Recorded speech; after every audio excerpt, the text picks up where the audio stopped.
हम एक ऐसी कहानी की परतों को खोलेंगे जो टेक्नोलॉजी और शहरी डरावनी कहानियों को एक साथ ले आती है। ये सिर्फ किसी भूत की कहानी नहीं है, बल्कि उस टेक्नोलॉजी की कहानी है जिस पर हम हर रोज, हर पल भरोसा करते हैं। तो चलिए इस कहानी को एक सवाल के साथ शुरू करते हैं। सोचिए, क्या हो अगर भूत मशीन के अंदर ना हो, बल्कि मशीन खुद ही भूत हो। ये सवाल हमें उस डर को समझने में मदद करेगा जो हमारी अपनी जानी पहचानी टेक्नोलॉजी में ही कहीं छिपा हो सकता है। हर डरावनी कहानी की शुरुआत पता है अक्सर बहुत ही नॉर्मल होती है, और ये कहानी भी बिल्कुल वैसी ही है, जिसकी शुरुआत एकदम मामूली है। तो ये है निशा, 26 साल की, एक content moderator. Late night shift के बाद सोचिए हालत क्या होगी। बिल्कुल थकी हुई, आंखों के नीचे काले घेरे, और दिमाग में बस एक ही चीज चल रही है, किसी तरह घर पहुंचना है। हम सब शायद कभी ना कभी ऐसी सिचुएशन में रहे हैं, है ना? और उसकी पूरी थकावट इस एक लाइन में सिमट जाती है, बस एक कैब मिल जाए, फिर घर पहुंचना है। ये सिर्फ एक इच्छा नहीं है, ये एक ज़रूरत है। और यही मामूली सी ज़रूरत एक बहुत ही गैर मामूली सफ़र की शुरुआत बनने वाली है। तो वो बुक अ कैब ऐप खुलती है। सामने डिटेल्स आती हैं। ड्राइवर का नाम महेश पाटिल, गाड़ी सफ़ेद, और बस 3 मिनट में आ रही है। सब कुछ एकदम नॉर्मल लगता है, लेकिन एक चीज़ थोड़ी अजीब है। पिछली 3 रातों से उसे सेम ड्राइवर मिल रहा है। यही है वो पहला हिंट जहां टेक्नोलॉजी का लॉजिक, आप कह सकते हैं, फेल हो जाता है। एल्गोरिदम के हिसाब से ऐसा होना नेक्स्ट टू इम्पॉसिबल है। ये कोई इत्तेफाक नहीं, ये एक पैटर्न था। और इस पैटर्न के साथ ही कहानी का रुख बदलता है। अब हम उस हिस्से में पहुंच रहे हैं जहां असलियत क्या है और वहम क्या, इसके बीच की लाइन मिटने लगती है। तो देखिए, दो रास्ते हैं। एक तरफ ऐप का सुझाया हुआ जाना पहचाना JVLR हाईवे, और दूसरी तरफ वो अंधेरी सुनसान अंधेरी कुर्ला इंडस्ट्रियल रोड, जहां ड्राइवर उसे सच में ले जा रहा है। ये भरोसे पर सबसे पहला और सबसे बड़ा धक्का था। हम ऐप्स पर कितना ज्यादा भरोसा करते हैं ना, पर सोचिए क्या हो जब वही ऐप्स हमें गलत रास्ता दिखाने लगे। जब निशा सवाल करती है तो ड्राइवर का जवाब सुनने में तो लॉजिकल लगता है, पर उसमें एक अजीब सी बेचैनी है। वो कहता है, ऐप का रूट हर बार सही नहीं होता है मैडम। उसकी आवाज में ना एक ऐसी थकावट थी जिसने निशा के डर को और बढ़ा दिया। और फिर वक्त के साथ एक अजीब सा खेल शुरू होता है। देखिए, आज की डेट है 2 जुलाई, लेकिन कार के रेडियो पर जो ऑल इंडिया रेडियो का बुलेटिन चल रहा है वो ठीक 10 साल पुराना है, 2 जुलाई 2012 का।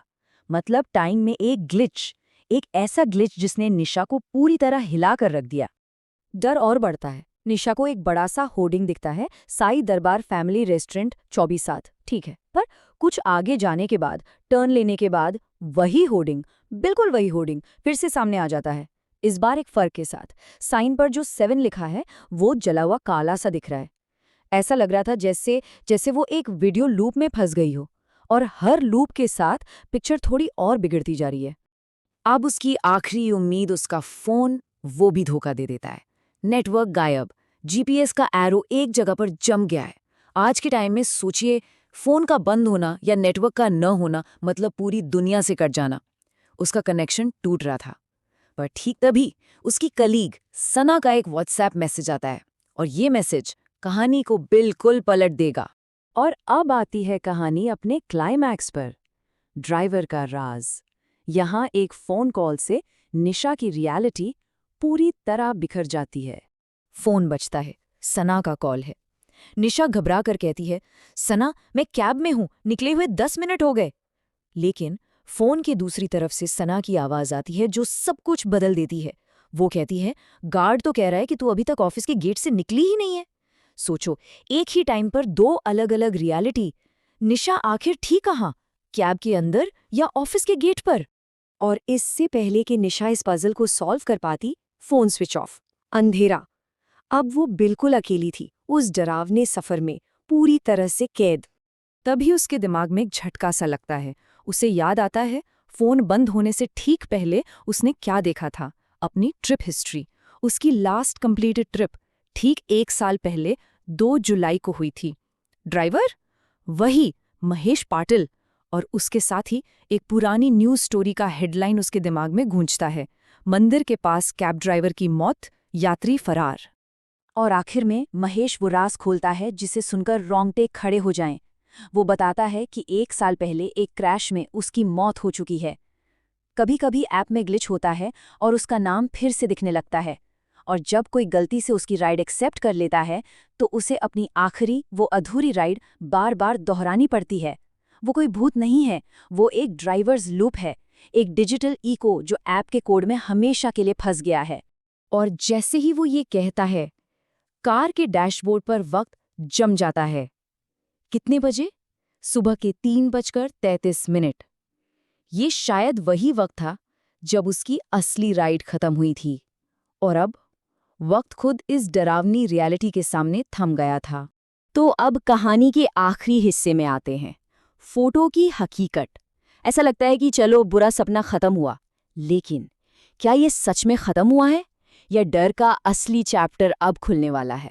अचानक एक झटके से निशा की आंख खुलती है। वो अपने ऑफिस के बाहर एक बेंच पर है। सिक्योरिटी गार्ड उसे हिलाकर जगा रहा है। तो क्या ये सब बस एक बुरा सपना था? एक पल के लिए उसकी सांस में सांस आती है, एक राहत सी महसूस होती है। वो जल्दी से अपना फोन चेक करती है।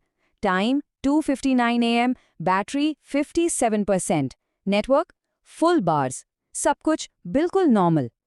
ये तो पक्का सबूत था कि जो भी हुआ वो उसके दिमाग की उपज थी, एक सपना। पर तभी उसकी कलीग सना आती है और उसकी इस राहत को छीन लेती है। सना कहती है, तेरी कैब तो ठीक से बुक ही नहीं हुई, ऐप में ड्राइवर नॉट फाउंड दिखाया और राइड कैंसिल हो गई। मतलब निशा कभी किसी कैब में बैठी ही नहीं थी। तो जो भी उसने एक्सपीरियंस किया वो रियल वर्ल्ड में नहीं हुआ था। निशा के हाथ कांपने लगते हैं। वो अपने फोन की फोटो गैलरी खोलती है और वहां एक नई फोटो है, एक ऐसी फोटो जो उसने नहीं ली, और उस फोटो का टाइम स्टैम्प सुबह के 3:33। फोटो कैब के अंदर से खींची गई थी।